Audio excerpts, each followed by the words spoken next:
Hello friends, स्वागत है आप सभी का बीते मास्टर में। मैं हूं जी। और आज हमारे पास एक लेनोवो का लैपटॉप आया है। मैं सबसे पहले आपको दिखा देता हूं कि इसके अंदर दिक्कत क्या है। ठीक है, देखिए मैंने पावर कनेक्ट किया, ये डायरेक्ट ऑन हो गया क्योंकि मैंने बैटरी का कनेक्शन निकाल के रखा है। ठीक है, तो अभी देखिए जो हमारा डीसी रीडिंग है वो 919919 के आसपास है, 920 922 के आसपास। ठीक है, तो यहाँ पे दिक्कत ये है कि हमें डिस्प्ले नहीं मिल रहा है। ठीक है,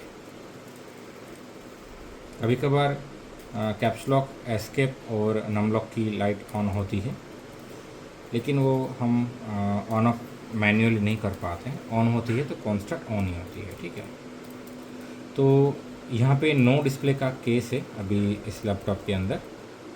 ठीक है, तो मैं आपको दिखा देता हूँ। मैंने ऑलरेडी बैटरी कनेक्शन निकाल के रखा है। ठीक है, अभी इस लैपटॉप का कोई सर्विस टैग नंबर वगैरह है नहीं। ठीक है, लेकिन अच्छी बात यह है कि किसी ने बायोस शायद छेड़ा नहीं है। ठीक है, जो प्रॉब्लम है इस लैपटॉप के अंदर, ठीक है, मैं आपको एक बार फिर से दिखा देता हूँ कि क्या प्रॉब्लम है। ठीक है, देखिए ये कीबोर्ड में बैकलाइट ऑन हुआ है। ठीक है, लेकिन डिस्प्ले नहीं आ रहा है इसमें। देखिए इसके अंदर डिस्प्ले नहीं है। ठीक है, तो इस केस में मोस्टली बायोस प्रॉब्लम होता है। मैंने exactly same laptop exactly same problem के साथ पहले भी रिसीव किया है और रिपेयर भी किया है, तो मुझे अच्छे से पता है कि अगर ये प्रॉब्लम आती है जहाँ पे आपकी मान लीजिए कि एस्केप, कैप्स लॉक और नम लॉक कॉन्स्टेंट ऑन रहते हैं, अभी नहीं रह रहे, कभी कभार रहते हैं, मैंने मल्टीपल टाइम ऑन ऑफ करके इसको चेक किया है। ठीक है, तो उस केस में ज़्यादातर बायोस का प्रॉब्लम होता है। ठीक है, सेम लैपटॉप मैंने पहले भी रिपेयर किया है, उसमें भी बायोस का प्रॉब्लम ही था। तो आज भी इस लैपटॉप पे हम बायोस की ही कोशिश करेंगे। अगर बायोस से नहीं होता है तो फिर हम फर्दर ट्रबल शूटिंग करेंगे इस लैपटॉप में। ठीक है, तो मैं आपको दिखा देता हूँ कि अभी इसकी एक्चुअली कंडीशन क्या है। यहाँ पे इसका बायोस है ये वाला, आप देख सकते हैं। अभी तक किसी ने भी टेम्परिंग नहीं किया है।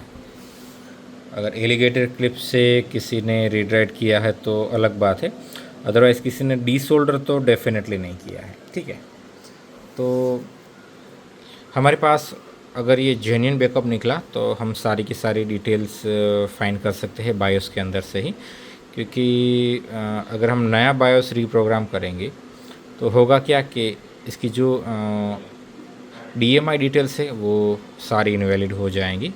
ठीक है, तो मैं आज आपको पूरा का पूरा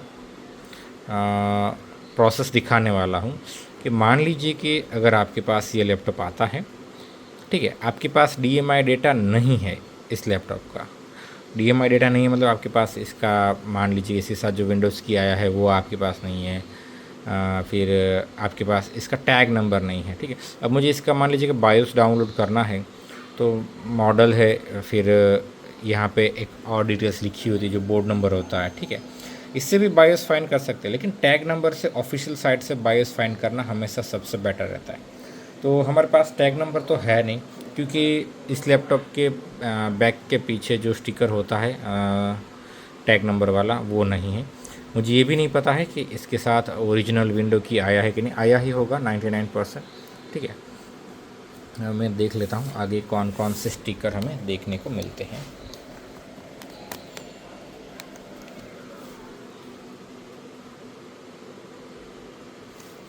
ओके, तो एक मिनट फ्रेंड्स, तो देखिए यहाँ पे हमें दो स्टिकर देखने को मिलते हैं, राइजन 7 है और AMD रेडॉन है। यहाँ पे QR भी दिया है सपोर्ट के लिए, ये अच्छी बात है। ये आइडियापीड स्लिम 5 है, मॉडल कौन सा है वो नहीं पता है। तो चलिए मान लीजिए कि हमारे पास एक लैपटॉप आता है जिसकी कोई डिटेल्स अवेलेबल नहीं है, जैसे कि ये लैपटॉप है, मुझे इसका सर्विस टैग नंबर नहीं पता है। मान लीजिए कि लैपटॉप से सारे स्टिकर भी रिमूव हो चुके हैं, मतलब कि एक भी स्टिकर लैपटॉप के अंदर नहीं है। तो इस केस के अंदर, इस कंडीशन के अंदर, अगर मुझे नया बायोस बिल्ड करना है तो मैं कैसे करूँगा? ठीक है, मुझे मान लीजिए कि ऑफिशियल साइट से एक बायोस डाउनलोड करना है, तो मैं वैसे तो मॉडल नंबर से कर सकता हूँ, लेकिन एग्जैक्ट मॉडल नंबर इसका नहीं लिखा है कहीं पे। ठीक है, मैं ये, हाँ, मेरे मल्टीपल टेलीग्राम ग्रुप से उसमें सर्च कर सकता हूँ कि एग्जैक्टली लैपटॉप का मॉडल नंबर क्या है, लेकिन कभी कभार उसमें दिक्कत हो जाती है। एक ही मान लीजिए कि बोर्ड के पार्ट नंबर पे मल्टीपल लैपटॉप भी हो सकते हैं, कुछ भी हो सकता है, एक्यूरेसी नहीं रहती उसमें। एक्यूरेसी तब रहती है जब आपके पास इसका ओरिजिनल टैग नंबर हो। ठीक है, फिर मान लीजिए कि यूज़र बोलेगा कि भाई मेरा तो विंडो ओरिजिनल था। ठीक है, तो DMI डेटा की वजह से कभी कभार दिक्कत होती है। तो हम देखेंगे कि कैसे हम इस बायोस से डिटेल्स ढूंढेंगे, नया बायोस डाउनलोड करेंगे, और फिर इस लैपटॉप का जो DMI डेटा है वो हम, सॉरी, इस बायोस का जो DMI डेटा है वो हम नए बायोस में इंजेक्ट करेंगे। ठीक है, तो मैं इस वीडियो को यहाँ कट कर देता हूँ, मैं डेस्कटॉप पे चला जाता हूँ और हम डेस्कटॉप स्क्रीन रिकॉर्ड करेंगे, और वहाँ पे मैं आपको स्टेप बाय स्टेप हर चीज़ करके दिखाऊंगा। ठीक है, सबसे पहले मेरे पास एलिगेटर क्लिप है, ये वाली। ठीक है, तो मैं एलिगेटर क्लिप से, सॉरी, ये पोगो क्लिप है, एलिगेटर क्लिप नहीं, सॉरी। तो पोगो कनेक्टर से मैं बायोस रीड करने की कोशिश करूँगा। अगर हो गया तो वेल एंड गुड, मुझे बायोस चिप को बोर्ड से बाहर नहीं निकालना पड़ेगा। अगर नहीं हुआ तो मैं ये बायोस चिप यहाँ से बाहर निकालूँगा, और फिर इसका जो SOP8 का जो सॉकेट है उसके अंदर लगा के फिर मैं यहाँ पे प्रोग्रामर पे लगाऊँगा। ठीक है, तो हम सीधे चलते हैं डेस्कटॉप पे और देखते हैं कि ये प्रोसेस हम कैसे करते हैं। ओके, तो हम डेस्कटॉप स्क्रीन पे आ चुके हैं। तो सबसे पहले हम RT8009F, जो कि हमारा प्रोग्रामर है, उसको हम ओपन करेंगे।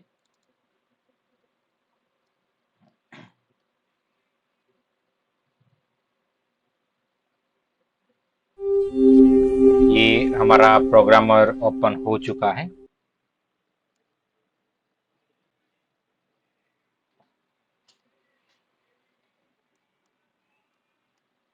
अब देखते हैं बायोस रीड होता है कि नहीं। तो हाँ, बायोस रीड हो चुका है 16 MB का। तो मैं जल्दी से बायोस को रीड कर लेता हूँ, क्योंकि इसी बायोस से हमें बहुत सारी चीज़ें ढूंढनी है।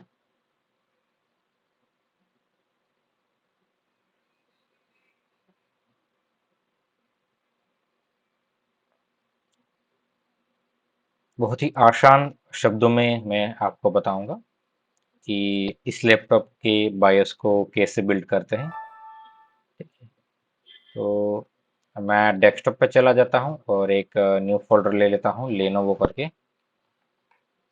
फिलहाल हमें और कुछ नहीं पता इसके बारे में, और इसी के अंदर हम बायोस फाइल को सेव कर देंगे। ठीक है, तो हमारा एक काम हो चुका है।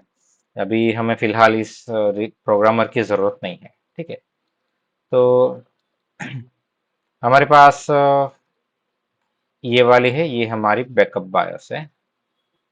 ठीक है, ये हमारी बैकअप बायस है, और ये 16 MB की बायस है। ठीक है, देखिए जब भी आप बायस बिल्ड करें तब इस बात का ध्यान रखिएगा कि बायस की जो साइज है, ठीक है, उसमें थोड़ा सा भी मिसमैच नहीं होना चाहिए। थोड़ा सा भी नहीं, मतलब थोड़ा सा भी नहीं, 1 बाइट का भी नहीं। ठीक है, चलिए, तो ये तो हो गया हमारा बायोस। अब सवाल ये है कि इसके अंदर से इंफॉर्मेशन कैसे फाइंड करेंगे। ठीक है, तो HXD जो हमारा एडिटर है उसको हम ऑन करते हैं, और इसके अंदर हम इस बायस को ला के रख देते हैं। तो ये बायस तो शायद इंक्रिप्शन मोड में है। चलिए, कोई बात नहीं। ये हमने हमारा जो बैकअप बायस था इसको लोड किया है, आप देख सकते हैं बैकअप बायस है ये। इसके अंदर हम सर्च करेंगे, सर्च करेंगे LENV, ऑल कर देते हैं, सर्च करके देखते हैं। ओके, मिल गया।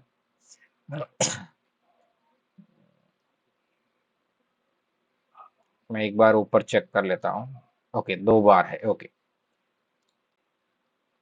तो ये जो LENV है और यहाँ पे ये जो डेटा लिखा हुआ है, ये हमारा DMI डेटा है। लेकिन आप देख सकते हैं कि इनक्रिप्टेड फॉर्म में है, तो मैं इसको रीड तो नहीं कर पाऊंगा, तो मुझे पता भी नहीं चलेगा कि मेरा टैग नंबर या फिर दूसरी इंफॉर्मेशन कौन सी है। ठीक है, तो हम एक चीज कर सकते हैं यहाँ पे,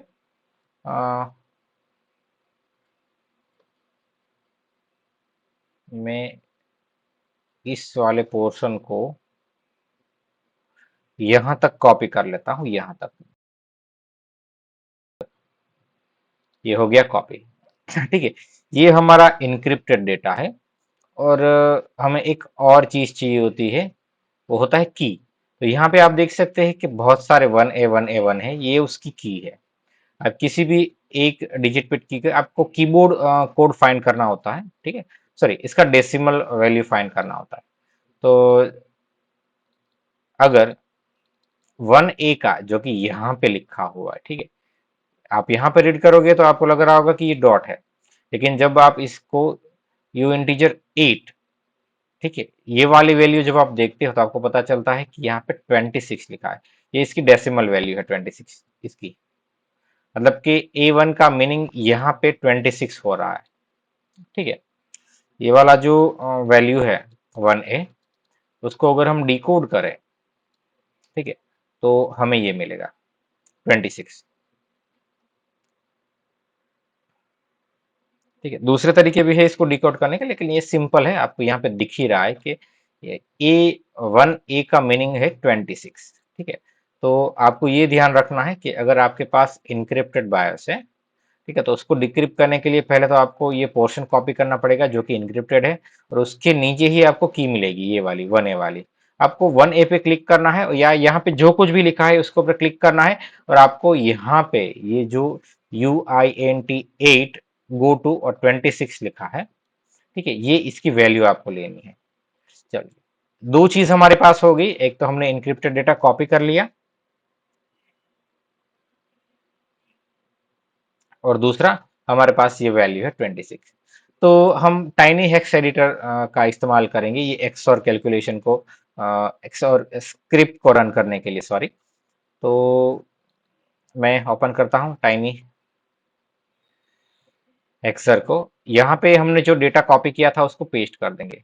और एक बात याद रखिएगा कि जब भी आप पेस्ट करिए तब हेक्स टेक्स्ट पे क्लिक करना मत भूलिएगा, ठीक है, क्योंकि हेक्स टेक्स्ट है। तो ये हमारा डेटा आ गया जो हमने कॉपी किया था। ठीक है, आपको मैं एक बार दिखा देता हूँ।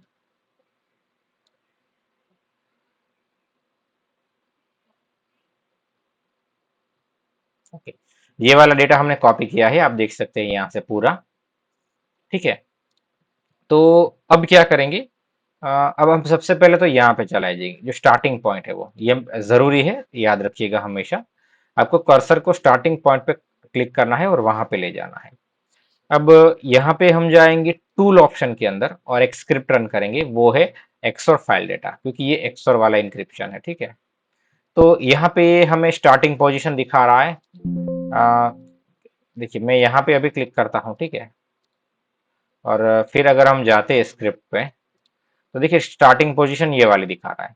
इसलिए मैंने कहा था कि आपको स्टार्टिंग से डिक्रिप्ट करना है, तो आपको स्टार्टिंग पॉइंट पे क्लिक करना है, फिर आपको टूल पे क्लिक करना है और सिंपली स्क्रिप्ट में जाके आपको एक्सोर फाइल डेटा पे क्लिक करना है। यहाँ पे आपको कुछ ऐसा दिखाएगा, आप स्टार्टिंग पोजीशन लिख भी सकते हो। ठीक है, तो यहाँ पे कहा एक्सोर एंटर स्टार्ट पोजीशन, ओके, और एंटर काउंट, मतलब कि हमारी जो लास्ट पोजीशन है ना वो अपने आप आ जाएगी। ठीक है, यहाँ पे भी ओके कीजिए। और अब आपको बता रहा है कि आपको एंटर करनी है एक्स और वैल्यू। एक्स और वैल्यू मतलब क्या, कि मैंने आपको बताया ना कि यहाँ पे ये जो 1A लिखा है उसका ये UINT 8 वैल्यू आपको लिखना है। मुझे इसका फुल फॉर्म तो नहीं पता, लेकिन शायद ये अनसाइंड इंटीजर है। ठीक है, तो ये अनसाइंड इंटीजर 8 है, उसकी वैल्यू जो यहाँ पे दिखा रहा है 26। आप अलग अलग जगह पे क्लिक करोगे तो आपको अलग अलग वैल्यू दिखेंगे। ठीक है, तो यहाँ पे देखिए कॉमन है, 1A बहुत ज्यादा है, तो आपको किसी भी एक 1A पे क्लिक करके देखना है कि इसकी अनसाइंड इंटीजर वैल्यू कौन सी है। तो यहाँ पे 26 दिखा रहा है मुझे, तो हम क्या करेंगे, यहाँ पे लिखेंगे 26। गलत लिखा तो गलत रिजल्ट आएगा। ठीक है, और ओके पे क्लिक करना है। तो देखिए ये हमारा जो कोड था वो डिक्रिप्ट हो चुका है। ठीक है, देखिए अब इसमें हमें फाइंड करना है कि हमारा सीरियल नंबर कौन सा है। तो डेफिनेटली यही होगा, PF28B8RUW। ठीक है, इतना बड़ा तो नहीं होता, आर तक होगा शायद, ये वाला कोड। ठीक है, तो मैं एक बार लिख लेता हूँ, PF2T, सॉरी, 2T8B8R। नहीं फाइंड होगा तो एक दो डिजिट कम ज्यादा करेंगे। ठीक है, ओके, तो ये था हमारा टैग नंबर। ठीक है, और भी कुछ यहाँ पे लिखा है, देखिए यहाँ पे हमें आइडिया पीड 515ALC05U भी दिखा रहा है, तो ये एग्जैक्टली इसका मॉडल नंबर है। ठीक है, तो हमें दो चीजें मिल गई, एक तो सर्विस टैग नंबर भी मिल गया, मॉडल नंबर भी मिल गया, और ये शायद इनका विंडोज की है, तो हमें विंडोज की भी मिल गया। यहाँ पे भी कुछ डेटा लिखा है, HDK0Q5572। तो बहुत सारा डेटा हमें यहाँ से मिल गया है। तो क्या करेंगे, वेरीफाई करते हैं कि ये जो डेटा है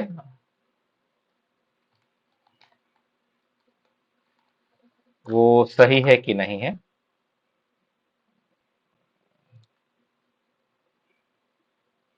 तो ये इससे पहले मैंने एक बायोस डाउनलोड किया था और रिप्रोग्राम किया था, सॉरी बिल्ड किया था, उसका है। तो हम पीसी सपोर्ट पे चले जाएंगे, यहाँ पे हम ये वाला कोड पेस्ट करेंगे कि सही है कि नहीं।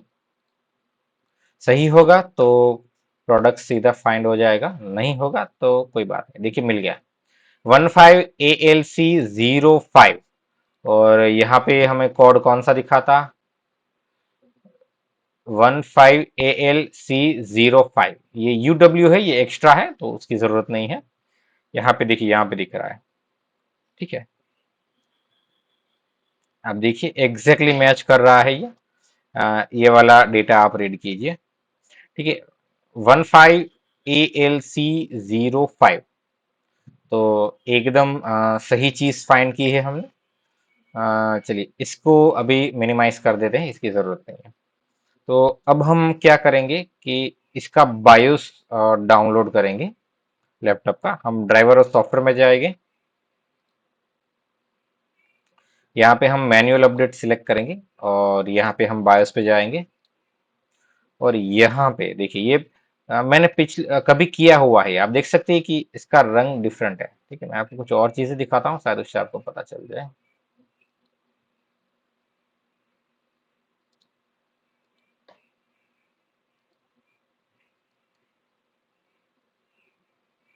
अच्छा, back to manual driver, okay. जैसे ऑडियो ड्राइवर है, अच्छा ये भी कभी डाउनलोड किया हुआ है। फिंगरप्रिंट का तो ओके, जनरली इस तरह का रंग आता है ना, तो आपने पहले डाउनलोड किया हुआ था, लेकिन मेरे ख्याल से तो इसमें सब में सेम रंग आ रहा है। ऐसा कुछ जो कभी डाउनलोड ना किया हो, नहीं, चलिए चलिए छोड़िए, हम बायोस के अंदर जाएंगे, और यहाँ पे देखिए हमें ये बायोस वर्जन दिखा रहा है, H2CN36WW। क्या यहाँ पे ऐसा कोई नंबर है, H2CN36WW? ये बायोस वर्जन है। ठीक है, ओके, तो ये वाला बायोस हम डाउनलोड कर लेंगे यहाँ से। अच्छा, देखा ऑलरेडी एक बार डाउनलोड किया हुआ है ये, लेकिन डिलीट कर दिया है, शायद बहुत पहले किया होगा। तो ये हो गया हमारा डाउनलोड। मैं इसको कट कर लेता हूँ, और हम अब इसकी भी वैसे तो कोई ज़रूरत है नहीं क्रोम की। यहाँ पे मैं पेस्ट कर देता हूँ। तो ये तो EXE है, देखते हैं इसको डायरेक्टली एक्सट्रैक्ट कर सकते हैं कि नहीं 7-zip से। तो जी नहीं, इसको 7 WinRAR से नहीं कर सकते, 7-zip देखते हैं।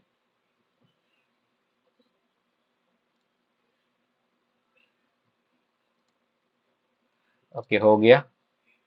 नहीं, नहीं हुआ है। ओके, तो ये से हमें इसके अंदर से बायोस फाइल निकालनी होगी। तो चलिए देखते हैं क्या कर सकते हैं इसके लिए। बायोसोड में चलते हैं। ओके, मेरे पास लेनोवो एक्सट्रैक्टर है और ये वर्जन मैंने आज ही अपडेट किया है। तो देखते हैं सपोर्ट करता है कि नहीं। कर गया। चलिए बढ़िया है। अगर नहीं करता तो हो डबल क्लिक गलती से मैंने कर दिया। और नेक्स्ट करके भी देखते क्या होता है यहाँ पे। अरे हाँ, यहाँ पे भी एक्सट्रैक्ट फीचर है। एक्सट्रैक्ट ओनली, उसको डेस्कटॉप पे ही एक्सट्रैक्ट कर देते हैं।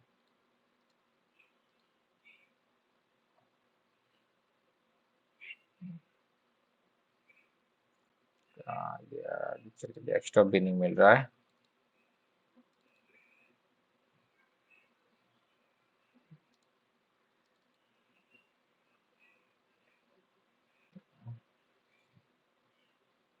कमाल है।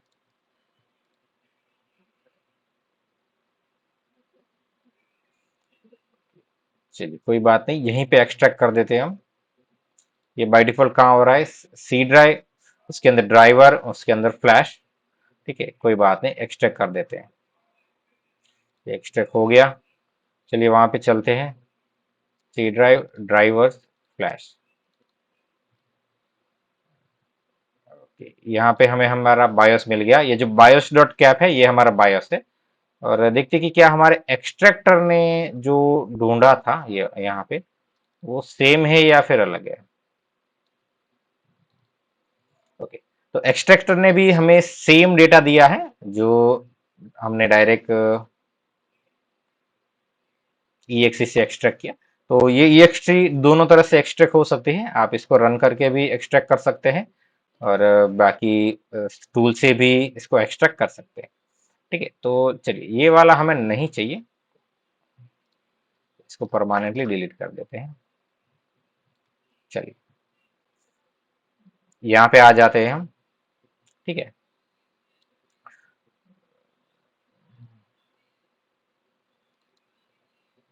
ये AMD है तो डेफिनेटली इसके अंदर एमेरिजन नहीं होगा। ठीक है, तो अब क्या करेंगे, हमारे पास जो बायोस है उसका साइज, इसको बार ले लेता हूं पहले कंपैरिजन के लिए, कॉपी करके। तो देखिए दोनों की फाइल साइज में डिफरेंट है। ठीक है, तो अब हमें क्या करना होगा कि दोनों फाइल साइज को पहले तो सेम करना होगा, मैच करना होगा। तो फिर से HXD एडिटर के अंदर जाते हैं, इसको अभी बंद कर देने की जरूरत नहीं। तो इसके अंदर मैंने एक फाइल ऑलरेडी लोड की हुई है, देखिए बैकअप वाली बायोस फाइल है ये। अब ये बायोस कैप को भी लोड कर देते हैं। ठीक है, तो ये दोनों फाइल होगी। दोनों की मैं साइज दिखा देता हूँ, इसकी देखिए यहाँ पे लिखी हुई है। ठीक है, 100 एंड देन 4 टाइम 0। और अगर इसकी हम बात करें तो इसकी वैल्यू ज्यादा दिखा रहा है मुझे। ठीक है, लेंथ मतलब ज्यादा दिखा रहा है।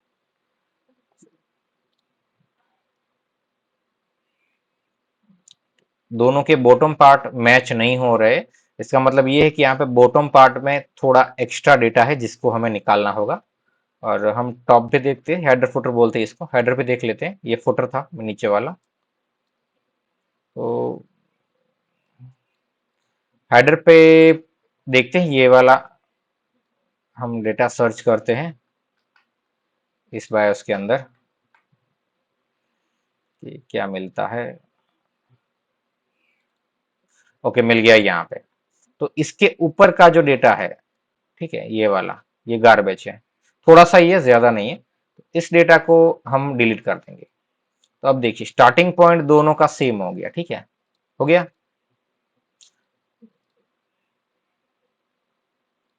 ये वाला, अभी भी दोनों की साइज में डिफरेंट है, देखिए हेडर तो हमने सेम कर दिया, वहीं से स्टार्ट हो रहा है, लेकिन फुटर पे दिक्कत है। तो हमें इतना तो पता है कि हमारा जो बायस है उसकी लेंथ कितनी है, तो 1 and 6 times 0।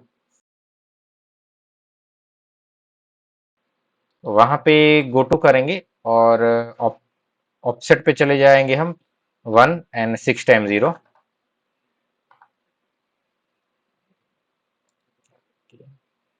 ओके, तो देखिए ये एफ एफ वैल्यू तक हमारा कॉमन रहेगा, एफ एफ के बाद का जो डेटा है, ठीक है, वहां से लेके एंड तक का, उसको मैं डिलीट कर देता हूं। ओके, अब देखिए फुटर पे मैच हो गया दोनों का, ठीक है। अब क्या करते हैं, फिर से एक बार सेलेक्ट ऑल करते हैं और लेंथ देखते हैं, और यहाँ पे भी हम सेलेक्ट ऑल करेंगे और लेंथ देखेंगे, ठीक है। तो देखिए लेंथ सेम आ रहा है, ठीक है। इस एरर को आप इग्नोर कर दीजिए, कोई जरूरत नहीं है, ठीक है। इस वाले बायोस को हम सेव एज कर लेंगे। कहाँ पे करना है हमें, डेस्कटॉप पे हमारा लेनोवो, और यहाँ पे, ठीक है। तो न्यू बायोस डॉट बिन,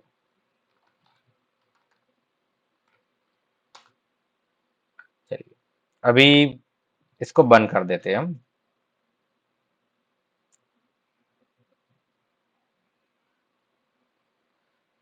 बंद नहीं करना था, सॉरी फ्रेंड्स।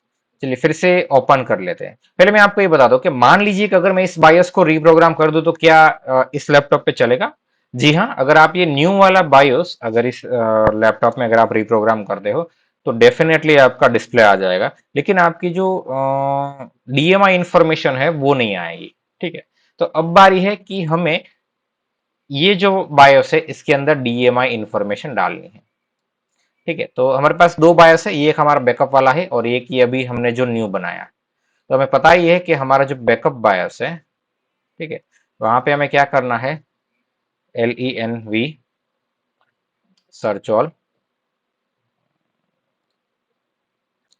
ठीक है। यहाँ पे देखिए ये जो है ये हमारा डीएमआई डेटा है, ठीक है। आप देखिए कि इसकी ऑफसेट वैल्यू क्या है, 1000। यहाँ पे अगर मैं 1000 पे जाता हूँ, 1000 बहुत दूर नहीं है, आराम से जल्दी से पहुंच जाएंगे। 1000 यहाँ पे देखिए, यहाँ पे LENV लिखा है जो कि यहाँ पे भी लिखा है, लेकिन उसके बाद का जो डेटा है वो डेटा यहाँ पे नहीं है। तो क्या करेंगे, हम ये वाला डेटा यहाँ से उठाएंगे, यहाँ से कॉपी कर लेते हैं, ये LENV1 पहला, और दूसरे वाले को भी कॉपी कर लेंगे, ये LENV1 कहाँ तक कॉपी करेंगे, यहाँ तक, ठीक है। इसको राइट क्लिक करके कॉपी कर लेते हैं। अब हम हमारे न्यू बायोस पे चले जाते हैं।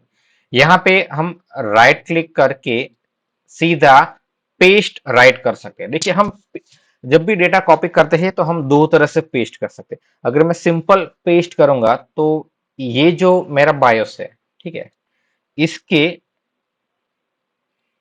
यहाँ पे, सॉरी यहाँ से, अगर मैं यहाँ पे डायरेक्ट सिंपल पेस्ट करता हूं तो इस पॉइंट और इस पॉइंट, ठीक है, ये वाला जो पॉइंट है और ये वाला जो पॉइंट है, इन दोनों पॉइंट, सॉरी ये वाला, इन दोनों पॉइंट के बीच में मेरा डेटा पेस्ट हो जाएगा। और जो साइज है मेरे बायोस की, मैं आपको दिखाता हूं, देखिए अभी कितने हैं, 1000 जितनी, ठीक है, वो साइज मेरी क्या हो जाएगी, तब बढ़ जाएंगी। मतलब कि जो डेटा मैंने कॉपी किया है कितने बीट का है, मैं आपको दिखा देता हूँ, एक मिनट। फिर से हम चले जाते हैं वहीं पे, ठीक है। कुछ लोगों को नहीं पता होता है कि पेस्ट करना और राइट डेटा पेस्ट करने में डिफरेंस क्या होता है। तो देखिए ये जो हमने डेटा सेलेक्ट किया हुआ है उसकी लेंथ कितनी है, 1 to 1 है, ठीक है। और इस बायोस में अगर मैं यहाँ पे सिर्फ डेटा पेस्ट कर देता हूँ, ठीक है, कंट्रोल V करके, मतलब कि पेज इंसर्ट कर देता हूं, तो क्या होगा कि मेरा जो बायोस का साइज है उसके अंदर 1 to 1 ए का स्पेस बढ़ जाएगा। लेकिन अगर मैं पेस्ट राइट करता हूं तो क्या होगा कि मैं जितना डेटा पेस्ट कर रहा हूं वो ओवर राइट होगा, कहां से, मेरे सेलेक्टिंग पॉइंट से। तो यहां से लेके इस पॉइंट से लेके अप्रोक्सीमेट, सॉरी अप्रोक्सीमेट इतना 1 to 1 ए लेंथ तक, मतलब कि यहाँ पे 2210 लिखा है ना, तो इस पोर्शन तक का ये डेटा अपने आप डिलीट हो जाएगा और उस डेटा की जगह मेरा नया डेटा जो मैं पेस्ट कर रहा हूं वो आ जाएगा। कब? जब मैं राइट पेस्ट करूंगा। राइट पेस्ट से क्या होगा, आप जितना डेटा पेस्ट कर रहे हो ना उतना ही डेटा डिलीट हो जाएगा और उसकी जगह आपका नया डेटा राइट हो जाएगा। लेकिन अगर आप पेस्ट इंसर्ट कर रहे हो तो आप जहां पे इंसर्ट कर रहे हो वहां पे डेटा आ जाएगा, ठीक है। उसके आगे का जो पोर्शन है वो डिलीट नहीं होगा, एज इट इज रहेगा। तो हमें क्या करना है, दो तरीके हैं। या तो मैं सबसे पहले मेरे जो न्यू बायोस है उसमें से उतना पोर्शन डिलीट कर दूं और फिर उस पोर्शन की जगह मैंने जो कॉपी किया है उस पोर्शन को पेस्ट कर दूं, या फिर मैं सीधा पेस्ट राइट कर सकता हूं। देखिए आ गया यहां तक, ठीक है। पेस्ट राइट से क्या हुआ कि मैंने जितना डेटा पेस्ट राइट किया है उतना डेटा पहले तो डिलीट हो जाएगा और फिर उसकी जगह पे ये वाला नया डेटा आ जाएगा, ठीक है। अब क्या करेंगे, ये जो हमारा न्यू बायोस बिन है उसको मैं फिर से एक बार सेव एज करता हूं। मैं इस बायोस को भी राइट करके आपको दिखाऊंगा कि जब हम इस बायोस को राइट करेंगे तब हमें कोई भी डीएमआई डेटा देखने को नहीं मिलेगा। उसके बाद जब हम डीएमआई डेटा वाला बायोस राइट करेंगे, जैसे कि अभी हम ये जो सेव कर रहे हैं, ठीक है। तो ये हमारा न्यू बायोस है विथ डीएमआई। तो ये डीएमआई के साथ हमारा नया बायोस बन रहा है और मैं इसको सेव कर देता हूँ। तो यहाँ पे देखिए हमें जितनी चीजें चाहिए थी सारी की सारी मिल गई, ठीक है। तो अभी मुझे इस एच एक्स डी एडिटर की कोई ज़रूरत नहीं है, फिर टाइनी हेक्सर की भी कोई ज़रूरत नहीं है, मैं इसको भी नो कर देता हूँ, ओके।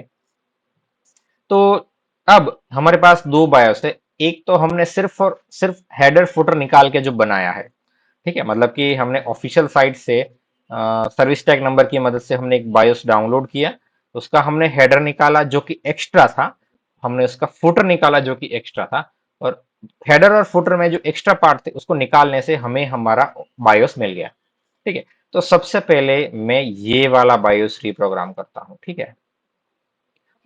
ये वाला मैं अभी आपको डायरेक्टली मोबाइल स्क्रीन पे लेके जाता हूँ क्योंकि अभी यहाँ पे आने की जरूरत नहीं है, ठीक है। हम मोबाइल पे चले जाते हैं और वहाँ पे मैं दोनों बायोस से उसको बारी बारी से आपको राइट करके दिखाता हूँ, ठीक है।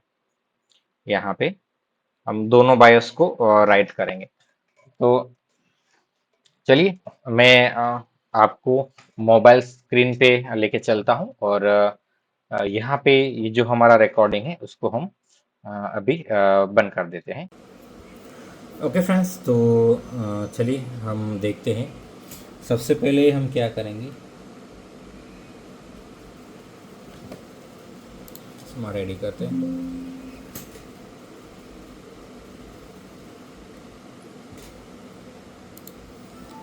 हमारा बायोस डिटेक्ट हो चुका है, ओपन करेंगे और ये जो न्यू बायोस है ना विथआउट डीएमआई वाला, ये वाला, इसको हम सबसे पहले राइट करेंगे, ठीक है। मैं अकेला ही हूँ इसलिए मुझे फ़ोन को इस तरह से हैंग करके रखना पड़ा है क्योंकि मैंने पोगो कनेक्टर से पकड़ के रखा है। मैं आपको दिखाता हूँ, ये देखिए यहाँ पे इस तरह से, और यहाँ पे ये बायोस रिप्रोग्राम हो रहा है। अभी हमने ये जो न्यू बायोस है ना विथआउट डीएमआई डेटा वाला, वो अभी हम रिप्रोग्राम कर रहे हैं यहाँ पे, ठीक है। ये डेटा राइट होना शुरू हो गया।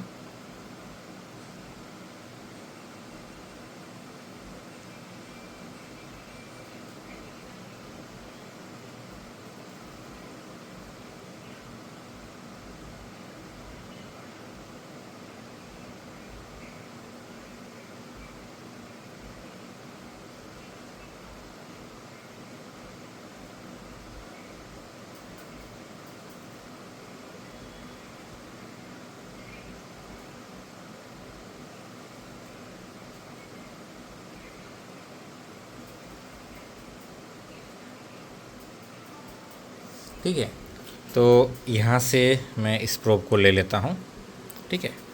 तो अभी हमें क्या करना है, टेस्ट करना है कि क्या हमारा बायोस सही से बना है कि नहीं, ठीक है।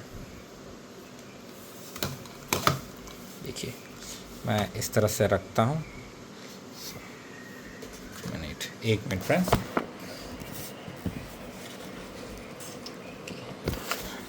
मैंने लैपटॉप को सीधा कर दिया।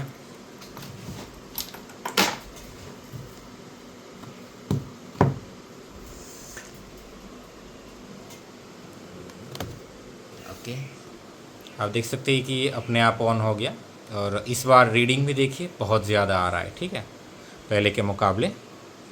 देखते डिस्प्ले आता है कि नहीं, क्योंकि हमें तो डिस्प्ले से मतलब है। देखिए कैप्स लॉक जल रहा है, हम लोग भी जल रहा है। वैसे तो प्रॉब्लम पहले जैसी दिख रही है, लेकिन रीडिंग है कुछ चेंज है।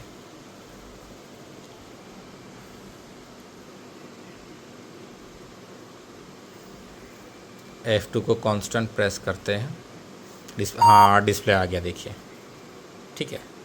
ओके, देखिए डिस्प्ले तो आ गया, लेकिन यहाँ पे कोई भी डिटेल्स अवेलेबल नहीं है। देखिए MTM डिटेल्स इनवैलिड है, लेनोवो सीरियल नंबर इनवैलिड है, UUID नंबर इनवैलिड है, फिर प्रोडक्ट नेम में सिर्फ रिवीजन भी लिखा हुआ है, pre install OS licence, OA3 की ID, ठीक है। तो आप देख सकते हैं कि यहाँ पे हमारा डिस्प्ले आ चुका है, और हमें ये भी पता चल गया कि ये AMD Ryzen 7 5700U का लैपटॉप है, ठीक है। 16 GB इसके अंदर रैम दिखा रहा है, लेकिन डिटेल्स नहीं आई है। जो DMI डेटा है वो नहीं आया है, ठीक है। तो DMI डेटा के लिए क्या करेंगे, हम जो न्यू वाला बायोस है हमारा, उसको रीप्रोग्राम करेंगे। तो चलिए मैं इसको बंद कर देता हूँ,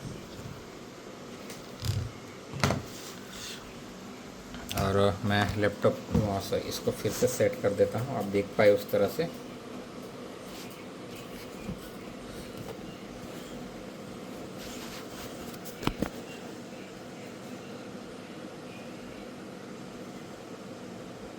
इतना चल जाएगा। मैं जल्दी से दूसरा वाला बायोस रीप्रोग्राम कर देता हूँ,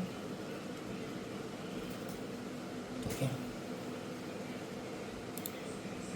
स्मार्ट एडी करेंगे, बायोस डिटेक्ट हो गया, ओपन के ऊपर क्लिक करेंगे, और इस बार हम क्या लेंगे, ये वाला न्यू बायोस विथ DMI, इसको राइट कर देंगे और वेट करेंगे जब तक कि ये राइट नहीं हो जाता।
ओके, हमारा बायस रीप्रोग्राम हो चुका है यहाँ पे कम्प्लीटली। तो यहाँ से अब हम पोगो कनेक्टर को निकाल देंगे, ठीक है। अब फिर से मुझे लैपटॉप को ऊपर करना पड़ेगा, ये एक दिक्कत वाला काम है। चलिए ऐसे करके ऊपर कर देता हूँ। ओके,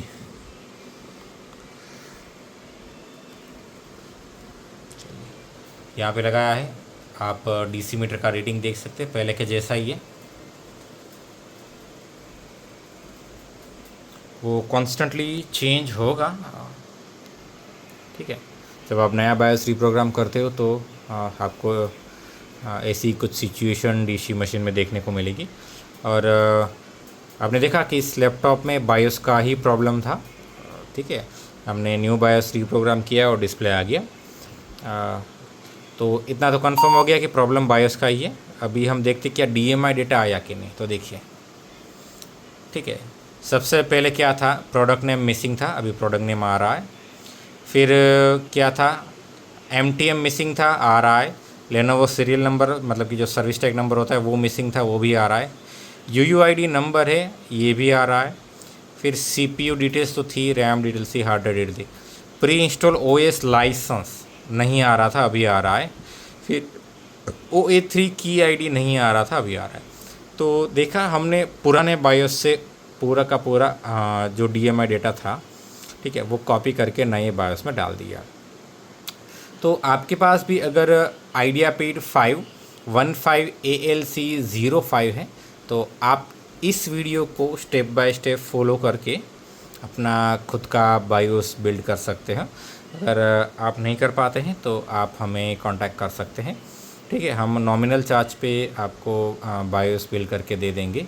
आपको सिर्फ़ और सिर्फ हमें अपना जो ओरिजिनल बैकअप बायोस है वो सेंड करना है, और फिर आपको सामने एक और फाइल मिल जाएगी बायोस की, उसको आपको सिंपली रीप्रोग्राम कर देना है। आपके पास इसके लिए प्रोग्रामर होना ज़रूरी है, अगर प्रोग्रामर नहीं है तो फिर इससे कोई फ़ायदा नहीं है, ठीक है।